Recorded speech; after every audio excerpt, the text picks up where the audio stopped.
ఒకప్పుడు సినిమాల్లో శృంగారం అంటే ఇద్దరు ప్రేమికులు దగ్గరవుతున్నప్పుడు కెమెరా ఆకాశంలోకి వెళ్ళడం. కానీ కాలం మారింది. ఇప్పుడు సెన్సార్ బోర్డు నుంచి గ్రీన్ సిగ్నల్ రావడమే ఆలస్యం. థియేటర్లలో పచ్చి బూతులు, హద్దులు లేని అశ్లీలత రాజ్యమేలుతున్నాయి. తాజాగా ది డెవల్ సినిమాలోని ఒక పాటపై చెలరేగిన దుమారం, సింగర్ మంగ్లీ క్షమాపణలు, ఇవన్నీ చూస్తుంటే అసలు సినిమా ఇండస్ట్రీ ఎటు వెళ్తుంది అనే సందేహం రాకమానదు. ఈ రోజు మన వీడియోలో సినిమాల్లో పెరుగుతున్న ఈ అశ్లీల డోస్ గురించి, బాధ్యత ఎవరిది అనే దాని గురించి మాట్లాడుకుందాం. ఒకప్పుడు అడల్ట్ సినిమాలు వేరేగా వచ్చేవి. అలాగే సినిమాల్లో ఐటెం సాంగ్స్ కోసం జ్యోతిలక్ష్మి, జయమాలిని లాంటి ప్రత్యేక నటీమణులు ఉండేవారు. అప్పట్లో కూడా పాటల్లో డబుల్ మీనింగ్ ఉండేది. కానీ అది చాలా సున్నితంగా, వినేవారికి ఒక రకమైన అర్థం మాత్రమే స్ఫురించేలా ఉండేది. కానీ ఇప్పుడు ఆ పట్టింపులు లేవు, ఆ భేషజాలు లేవు. డబుల్ మీనింగ్ అన్న మాటే వినిపించడం లేదు. ఎందుకంటే అంతా డైరెక్ట్ మీనింగే.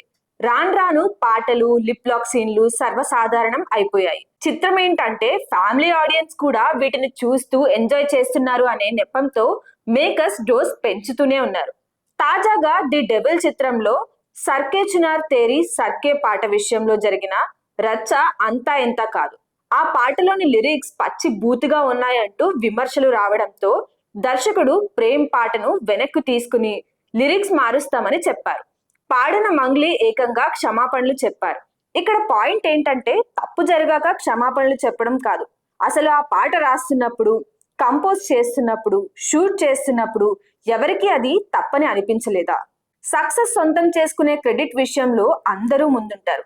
కానీ ఇలాంటి వివాదం వచ్చినప్పుడు మాత్రం దర్శకుడు కోరాడు కాబట్టి రాశాను అని రచయిత, కేవలం కంపోజ్ చేశాను అని మ్యూజిక్ డైరెక్టర్, స్టెప్స్ వేయించాను అని కొరియోగ్రాఫర్, ఇలా ఒకరిపై ఒకరు తప్పు నెట్టేసుకుంటారు.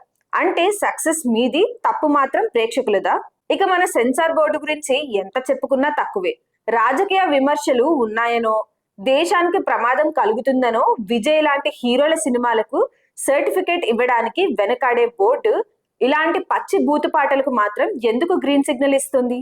సమాజంలో అశ్లీలతను పెంచే నృత్యాలు, పాటలు కేవలం మానసిక ఉల్లాసం కిందకే వస్తాయా? బాధ్యతాయుతమైన సినిమాలు ఆపేసి కేవలం కమర్షియల్ బూత్ను ప్రోత్సహించడం ఏ రకమైన సెన్సార్షిప్? చివరిగా ఇండస్ట్రీ నుంచి సెన్సార్ దాకా అందరిది ఈ విషయంలో బాధ్యత ఉంది. ప్రేక్షకుల బలహీనతను క్యాష్ చేసుకోవడమే సినిమా పరమావధి కాకూడదు. కళకు, అశ్లీలతకు మధ్య ఉన్న సన్నని గీతను దాటకుండా చూసుకోవాల్సిన అవసరం మన దర్శకులపై ఉంది. మరి దీనిపై మీ అభిప్రాయం ఏంటి? సినిమాల్లో ఈ అశ్లీలత పెరగడానికి కారణం మేకర్సా, లేక ఆదరిస్తున్న ప్రేక్షక లోకమా?